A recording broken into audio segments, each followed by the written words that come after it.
بسم اللہ الرحمن الرحیم۔ السلام علیکم ورحمۃ اللہ وبرکاتہ۔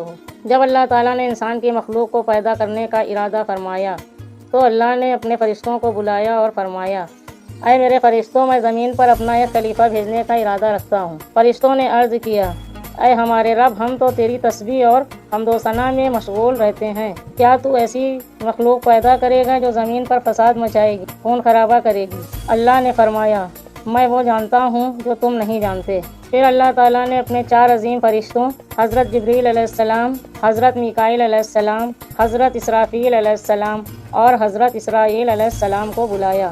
اللہ نے جبرائیل علیہ السلام سے فرمایا، اے جبرائیل، زمین پر جاؤ اور وہاں سے ایک مٹھی مٹی لے کر آؤ۔ جبرائیل علیہ السلام حکم کی تعمیل میں زمین پر اترے، لیکن جو ہی انہوں نے مٹی لینے کا ارادہ کیا، زمین نے پکار کر کہا، اے جبرائیل، مجھے کہاں لے جا رہے ہو؟ جبرائیل علیہ السلام نے جواب دیا، اے مٹی، میں تمہیں اللہ تعالیٰ کے حضور لے کر جا رہا ہوں۔ اللہ زمین پر اپنا خلیفہ پیدا کرنا چاہتا ہے۔ یہ سن کر زمین رو پڑی اور گزارش کی، مجھے مت لے جاؤ، میری طرف سے اللہ تعالیٰ سے معافی کے لیے عرض کر دینا۔ مٹی کی فریاد سن کر جبرائیل علیہ السلام واپس آ گئے۔ پھر اللہ تعالیٰ نے اپنے دوسرے فرشتے حضرت میکائیل علیہ السلام کو مٹی لینے کے لیے بھیجا۔ جب وہ زمین پر آئے اور مٹی اٹھانے لگے تو مٹی پھر سے رونے لگی اور فریاد کرنے لگی، اے اللہ کے فرشتے، مجھے مت لے جاؤ، مجھ پر رحم کرو۔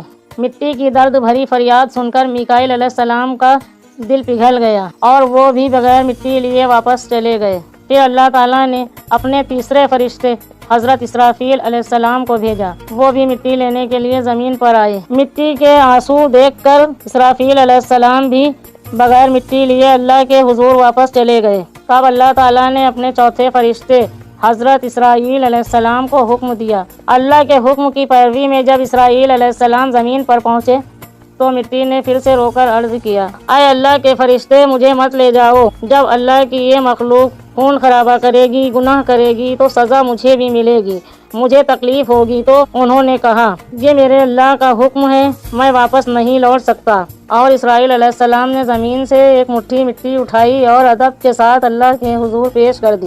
مٹی کو گوندھ کر گارا بنایا گیا۔ پھر اللہ تعالیٰ نے اپنے دستے مبارک سے ایک پتلا بنایا۔ یہ پتلا آسمان پر بنایا گیا اور پھر اس پتلے پر بہت لمبی مدت تک غم کی بارش ہوتی رہی۔ سالوں سال وہ پتلا غم اور سختی کی بارش سے گزرتا رہا۔ پھر ایک سال خوشی کی بارش ہوئی جس نے اس پتلے کو نرم، حسین اور پر اثر بنا دیا۔ اس کے بعد اللہ تعالیٰ نے اس پتلے کو جنت کے دروازے پر رکھ دیا۔ ہر فرشتہ جب وہاں سے گزرتا تو رک کر حیران ہوتا، یہ کیا چیز ہے؟ سب اس پتلے کو دیکھ کر سوچ میں پڑ جاتے۔ پھر وہ وقت آیا جب اللہ تعالیٰ نے حکم دیا، اس پتلے میں روح داخل ہو۔ اللہ کے حکم سے روح اس پتلے میں داخل ہوئی۔ جب روح ناک تک پہنچی تو حضرت آدم علیہ السلام کو چھینک آئی، اور جب انہوں نے پہلی مرتبہ اپنی زبان کھولی تو جو پہلا جملہ نکلا وہ تھا الحمدللہ۔ اللہ تعالیٰ نے آدم علیہ السلام کو بہت علم دیا۔ اللہ نے فرشتوں سے کہا، اگر تم سچے ہو تو ان ساری چیزوں کے نام بتاؤ۔